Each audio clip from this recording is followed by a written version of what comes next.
Confidence. Confidence in confidence. Not confidence in lack. Confidence in abundance. Confidence in joy. Confidence in freedom. Confidence in being supported. Confidence in being loved. Confidence in being worthy. And when you cultivate that vibrational state, you will be ready to perceive what you actually wish to perceive. And then you do.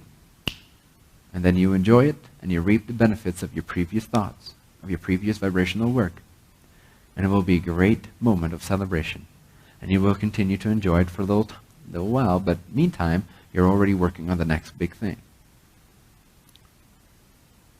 You'll become vibrationally ambitious, but without all the negative connotations that word has gotten over the years, such as needing to steal other people's happiness from them in order to attain yours, needing to not have an eye for the fact that sometimes things take a little bit of time to mature. There is a great balanced wisdom in your heart while you are being overly ambitious vibrationally, because you now have gained a taste of the fact that you are the creator. And so the limitations you previously assumed were there start to disappear. And when they disappear, you start to remember your dreams. And when you remember your dreams, it'll freak you out. Exactly, because what I'm telling you is that whatever you dream of is already in your field, and it's not only possible for you, but it's highly, highly probable for you if you match that vibration. So that should freak you out a little bit, because I know that all of you have dreams that are quite unlike you have created your physical reality to be at this time. Don't worry, don't freak out too much. Just freak out a little bit. Just like, oh, whoa, yay, yeah, exciting. Let it get you activated. Let it get you excited. Let it baffle your mind. So wait, that is actually, I'm actually meant to perceive that someday? Holy shit, that's scary but awesome. It's a little intimidating, but only if I include all the lack that I've created for myself thus far. But if I don't do that, then it's just an exciting dream, and I can already enjoy the state of it without it ever having to be made manifest. And when you're in that vibrational state of pulling into the here and now feeling whatever you think you desire, and feeling it here and now without inducing, oh, but it's not here now, but actually feeling the here and nowness of that dream, it's the quickest way to pull it into your experience. And it's the quickest way to show yourself where you contract when you think of that. Oh, but if I do have it, oh, shit, I wouldn't quite be able to handle this. Or, oh, I don't think I'd be worthy of this much power or love or abundance or wealth or freedom. And so you work on yourself until you are at a consistent frequency where you feel that that vibrational reality is already here, and it no longer freaks you out, and it feels consistent, and it feels like it's your new baseline, and you start dreaming about the very next thing. And then the previous thing that served as a symbol for growth now effortlessly enters your experience, and you are no longer putting it off. You are no longer postponing that creation. You are no longer afraid of it. You are no longer believing you're unworthy of so much enjoyment. There's nothing in creation that suggests you should not be in joy all the time, except the people you don't want to end up like. So it's a great thing. Again, if the people you don't want to end up like would say that joy was the best thing and you deserve it, you should be concerned. But since they continue to say everything requires hard work, everything requires pain in order to have a little bit of gain, we're filled with sin. We're not worthy of love and support and the dreams that we have. These things are not realistic. That's what the people you don't want to end up like keep telling themselves, and you. So that's a great sign. It means that the opposite is actually more true. So take other people's doubt or believe in a realistic, Newtonian, linear, limited, lacking, unworthy reality, and take that as a great sign for the fact that the truth of creation is quite the opposite. You are already worthy of everything you desire. This is another great way to ease yourself into ease, and then ease yourself into excitement, and then ease yourself into ecstasy or bliss. Start where you're at.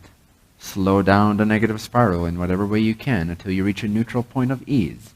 And then from ease, it's that much easier to catch the upward spiraling train of thought, belief, conviction, energy. And then you'll be right back in alignment, attracting a future of your dreams, attracting the future self that you are here to embody. Don't be so human. Don't be so human. It's not relevant anymore. It's not exciting anymore. Get over being so human. It hasn't served anyone ever to be extremely human. Then what am I? You are endless consciousness, having a vibratory experience. That's all you are. The physical shell you've projected yourself through is nothing but a manifestation of the vibration that you have assumed. Change the vibration, and your expression, your vehicular expression of self, within this world, which is also inside of your consciousness, by the way, will change. It will start to change how it feels, how it looks, how it thinks about itself, how it operates, how it interacts, how it uses gestures when it speaks, how it uses its voice, everything. Everything starts to become more and more under your control.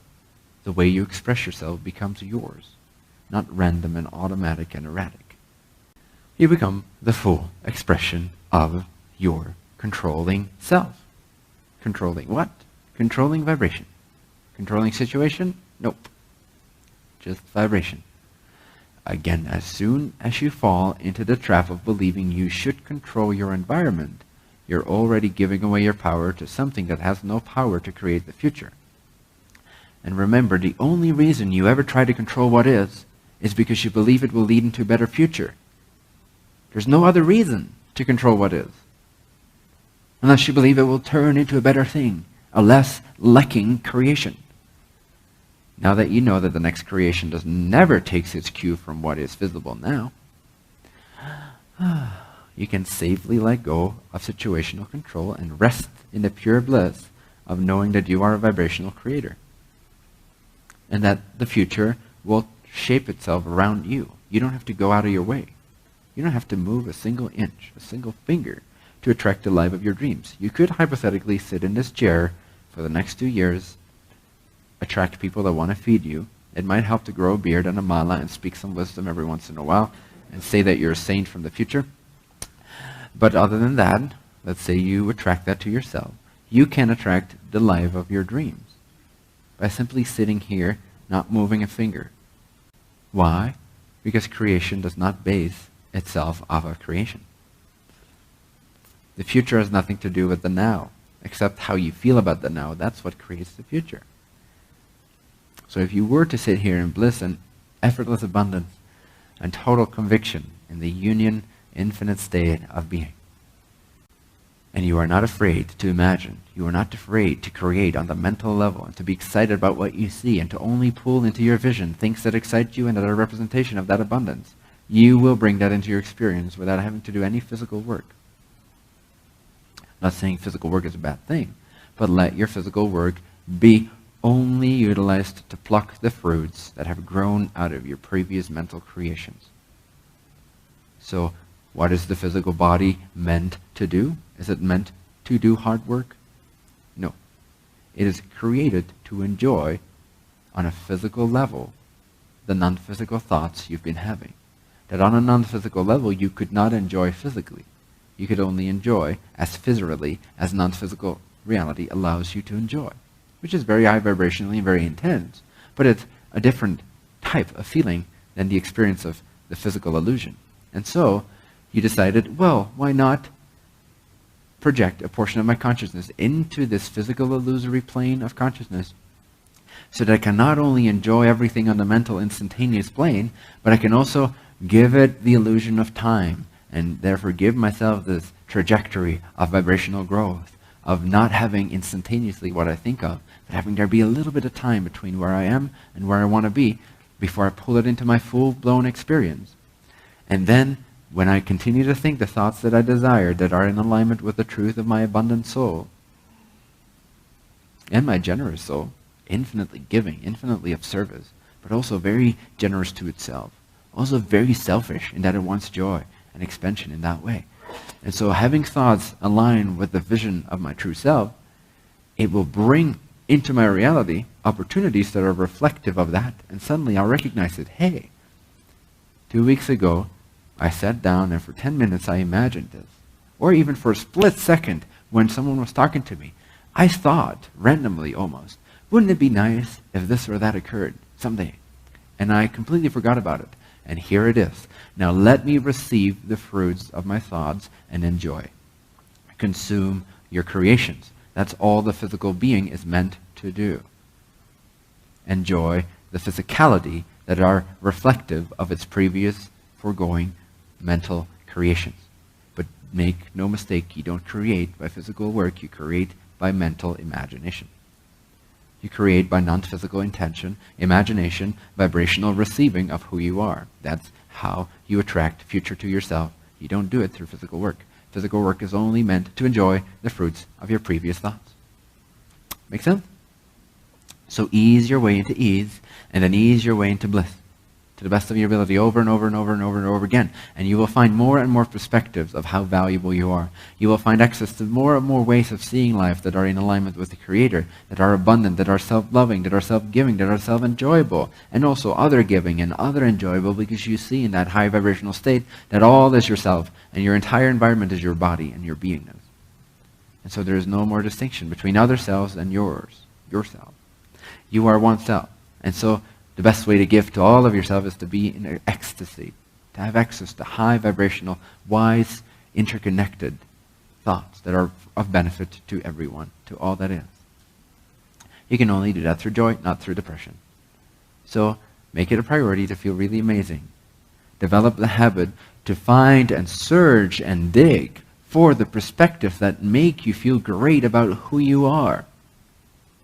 Do that over and over and over again until you've carved out all negative thoughts about yourself, and all you perceive is that you are the creator in form, and that you receive and perceive and are worthy of everything you desire, because there is no other law than worthiness. There is no other being but you, the one. So there is no disharmony between what it desires and what it creates, and what it deserves. You deserve everything you desire and more. Over and over again until you got it. Until you have moved up your baseline significantly. And then you move it up again, and then you move it up again. And before you know it, you won't be able to recognize yourself, and that's a good thing. Because you don't want to end up like you either. So don't take your own advice. Seek for new advice, new perspectives that resonate, that ring true, that fill you with joy and excitement. Okay? That's how you activate the future of your dreams. There's no other way. You cannot get to positive reality from a negative state. So resolve all lack beliefs as much as you can, and from the abundance perspectives, you will then match the vibration of a reality that's already here, that's already abundant. You already know it exists, otherwise you couldn't dream of it. You can only dream of something that already exists within your field. Duh. You cannot perceive something that's not already within your field. Duh. So if you have a desire about something, it must already be in your field, and it must already be worthy of you, and you must already be worthy of it. Duh. No? It's so obvious. You cannot imagine what you're not deserving, worthy, or capable of. The more you see that, the more that becomes your truth, and then the more you see it, reflect that you know it.